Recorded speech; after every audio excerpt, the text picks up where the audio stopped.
నమస్తే, welcome to our channel. నేను మీ అనుష. ఈ రోజుల్లో తక్కువ వయసులోనే ఈ మోకాళ్ళల్లో గుజ్జు అరిగిపోవడం, అలాగే సౌండ్స్ వస్తున్నాయి మేము నడుస్తున్నప్పుడు. ఎందుకు తక్కువ వయసులోనే ఈ సమస్యలు వస్తున్నాయి అని చాలామంది డౌట్ పడుతున్నారు. దీనికి ఉన్న రీజన్స్ ఏంటి? హోమియోపతిలో ఎలాంటి ట్రీట్మెంట్స్ అందుబాటులో ఉన్నాయి? ఈ అంశం గురించి మాట్లాడడానికి ప్రస్తుతం మనతో పాటు ఉన్నారు ప్రముఖ homeopathy physician doctor Chetan Raj గారు. సార్తో మాట్లాడి మరి కంప్లీట్ డీటెయిల్స్లోకి వెళ్ళిపోదాం. నమస్తే సార్. నమస్తే మేడం. సార్, జనరల్‌గా ఈ రోజుల్లో తక్కువ వయసుకే ఈ మోకాలు నొప్పులు, గుజ్జు అరిగిపోతుంది అని చెప్తున్నారు. చాలా మంది కంప్లెయింట్ చేస్తున్నారు. యంగ్ ఏజెస్‌లోనే వస్తున్నాయి. ఒకప్పుడంటే వయసులో పైబడినాక వచ్చేవి. కానీ ఆపరేషన్ లేకుండానే మన మోకాలు నొప్పులు కానీ, గుజ్జును గానీ పెంపొందించే అవకాశం ఉంటుందంటారా? నా దగ్గర ఒక పేషెంట్ వచ్చిండే అన్నమాట. 3 డేస్ తర్వాత సర్జరీ ఉంది ఆ పేషెంట్‌కి. ఓకే. ఆ పేషెంట్‌కి నేను పర్మనెంట్‌గా మోకాలు నొప్పులనేటివి తగ్గిచ్చేసాను. Without surgery. Hmm. So, osteoarthritis case ఉండే. వెయిట్ ఏమో 84 కేజీస్ ఉండే. ఓకే. ఆ మేడమ్ ఏజ్ వచ్చేసి అరౌండ్ 54, 55 ఇయర్స్ ఉండే అన్నమాట. హ్మ్. ఏమైందంటే ఆ పేషెంట్‌కి 50 ఇయర్స్ ఏజ్ వచ్చినప్పటి వరకు షుగర్ లేదు, బీపీ లేదు, థైరాయిడ్ లేదు, హ్మ్. డైజెస్టివ్ ప్రాబ్లమ్స్ లేదు. Totally healthy life. హ్మ్. 67, 68 కేజీస్ ఉండే వెయిట్. హ్మ్. 5'9", 5'10" ఉండే హైట్ ప్రకారం. వెయిట్ కూడా ఎగ్జాక్ట్ ఉండే అన్నమాట. హ్మ్. చాలా హెల్తీ ఉండే. బట్ ఏమైపోయింది ఇప్పుడు చూడండి, మనం అంటాం కదా మైండ్ చాలా ఇంపార్టెంట్. మైండ్ స్టేబుల్ ఉండాలి అనేసి. అవును. మైండ్‌లో స్ట్రెస్ ఉండొద్దు. మైండ్‌లో స్ట్రెస్ ఉంటే హెల్త్ ప్రాబ్లమ్స్ స్టార్ట్ అవుతాయి. హ్మ్. సో, మేడమ్ టీచర్ లాగా పనిచేస్తుండే. హుహు. జనరల్లీ టీచర్స్‌కి మోకాలు నొప్పులు ఉంటాయి. అవును సార్. లాంగ్ స్టాండింగ్ ఉంటారు లాంగ్ వీళ్ళు. స్టాండింగ్ అవర్స్ ఉంటాయి కాబట్టి మోకాలు నొప్పులు ఉంటాయి. కానీ బ్యూటీ ఏందంటే she loved her profession so much, హ్మ్. మోకాలు నొప్పులు కూడా లేకుండే. హ్మ్. సో, ఏమైందంటే చాలా పెద్ద స్కూల్‌లో పనిచేస్తుండే అండ్ హైయర్ క్లాసెస్‌కి చెప్తుండే. పిల్లలకి కూడా చాలా ఇష్టం ఉండే ఆ టీచర్. ఓకే. సో, ఆ మేడమ్‌కి నేను మాట్లాడేటప్పుడు ఏం చెప్పారంటే 9 ఇయర్స్ నుంచి ఒక్కరోజు కూడా లీవ్ తీసుకోలేదు. 9 ఇయర్స్ నుంచి ఒక్కరోజు కూడా లీవ్ తీసుకోలేదు. అంటే తనంతట తాను లీవ్ తీసుకోలేదు. హా! ఓకే. అంత ఇష్టం ఉండే, అంత డెడికేటెడ్ ఉండే స్కూల్‌కి, హ్మ్. పిల్లలకి. హ్మ్. సో, నాకు చెప్పారనమాట. నాకు స్ట్రెస్ అసలు ఉండకపోతుండే. స్ట్రెస్ బస్టర్ పిల్లలే ఉండే అన్నమాట హ్మ్. ఆ మేడం. కానీ ఏమైంది, మేనేజ్‌మెంట్ చేంజ్ అయింది. ఆ స్కూల్ వేరే వాళ్ళు తీసుకున్నారు. హ్మ్. అండ్ సీనియర్ టీచర్స్‌కి సాలరీస్ ఎక్కువ ఉండడం వల్ల అవును. ఎందుకు సీనియర్ టీచర్‌ని పెట్టుకోవాలి, వాళ్ళందరిని తీసేసి జూనియర్ ఫ్రెషర్స్‌ని హైర్ చేసుకున్నారు. అండ్ ఎంతైతే ఒక్కరికి సాలరీ ఇస్తుండే దాంట్లో వాళ్ళు ఇద్దరు, ముగ్గురు టీచర్స్‌ని అపాయింట్ చేసుకున్నారనమాట. హ్మ్. సో, ఏమైపోయింది, ఇప్పుడు 50 ఇయర్స్‌కి ఎవరికన్నా జాబ్ ఇట్లా వెళ్ళిపోతే వాళ్ళు ఇంకో జాబ్ చూసుకోవడం కూడా కష్టం అవుతుంది. కష్టం. అండ్ ఇన్ని ఇయర్స్ ఒకటే స్కూల్‌లో పనిచేసిన తర్వాత it was very traumatic for her. Yes. And ఆమె మెంటలీ చాలా డిస్టర్బ్ అయిపోయిందనమాట. హ్మ్. సో, డిస్టర్బ్ అయిపోయి సెడెంటరీ లైఫ్ స్టైల్ స్టార్ట్ అయిపోయింది. వెయిట్ పెరిగిపోయింది.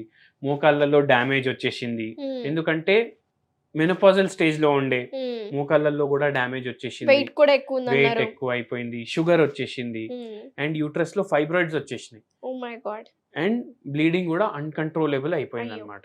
సో, ఆ పేషెంట్‌కి డాక్టర్స్ ఏమన్నారంటే మోకాలు కూడా పాడైనాయి. యూట్రస్ కూడా హ్మ్. ఎఫెక్ట్ అయిపోయింది. సో, హిస్టెక్టమీ అడ్వైస్ చేశారు. నీ రీప్లేస్‌మెంట్ అడ్వైస్ చేశారు. హ్మ్. So, she thought of getting both the surgeries done అన్నమాట. సో, ఓహ్! 3 డేస్ తర్వాత ఆ పేషెంట్‌కి నీ రీప్లేస్‌మెంట్ ఉండే. హ్మ్. సో, ఆ టైంలో మన దగ్గరొచ్చారన్నమాట. అయితే వాళ్ళన్నారు, "ఇప్పుడు మేము సర్జరీ ఉంది 3 డేస్ తర్వాత ఏం చేయాలి?" అంటే నేనొకటే అడ్వైస్ ఇచ్చాను. హ్మ్. పర్మనెంట్‌గా తగ్గుతదని ఫస్ట్ థింగ్ నేను చెప్పాను. కానీ వాళ్ళన్నారు, "మేము already surgical we have plan to go. మీరు గ్యారంటీ ఇస్తారా?" అంటే నేను ఒకటే మాట అన్నాను. "నేను ఎటువంటి గ్యారంటీ ఇవ్వను. హ్మ్. హ్మ్. నేను మందులు ఇస్తాను. ఓకే. మీరే డిసైడ్ చేసుకోండి 3 రోజుల తర్వాత" అనేసి. హ్మ్. మనం ట్రీట్మెంట్ స్టార్ట్ చేసాము. హ్మ్. 48 అవర్స్‌లో అన్ని నొప్పులు తగ్గిపోయినాయి. అండ్ 8, 9 మంత్స్‌లో పూర్తిగా మళ్ళీ రిపేర్ గూడా అయిపోయినాయి జాయింట్స్. ఓకే. వెయిట్ తగ్గిపోయింది. హ్మ్. ఫైబ్రాయిడ్ ఎళ్ళిపోయింది. సో, మల్టిపుల్ ప్రాబ్లమ్స్ ఉన్నాయి. She wanted to go for surgery. అటువంటి కేస్‌ని మనం within just span of few months టోటల్‌గా మంచిగా రివర్స్ చేసేసామన్నమాట. చేసేసారు. టోటల్ రివర్సల్ ఉండే. అంటే అండ్ ఏజ్ ఫ్యాక్టర్ కూడా ఒకటి ముఖ్యం కదా సార్ ఇప్పుడు. 50 years is not small age గదా మేడం. అవును.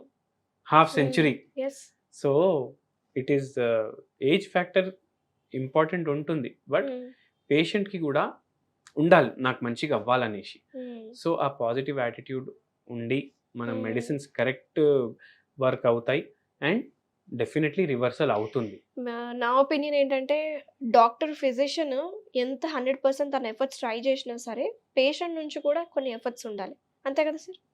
అబ్సల్యూట్‌లీ. పేషెంట్ సైడ్ నుంచి గూడా ఎఫర్ట్స్ ఉండాలి. అండ్ డాక్టర్ మీద నమ్మకం ఉండాలి. హ్మ్. ఆ ఇప్పుడు నమ్మకం అనేది మీ దగ్గర కుదిరింది ఆవిడకి. సో, ఆ! సర్జరీ కూడా పోస్ట్‌పోన్ అయిపోయింది. అసలు సర్జరీ లేకుండానే అయిపోయింది.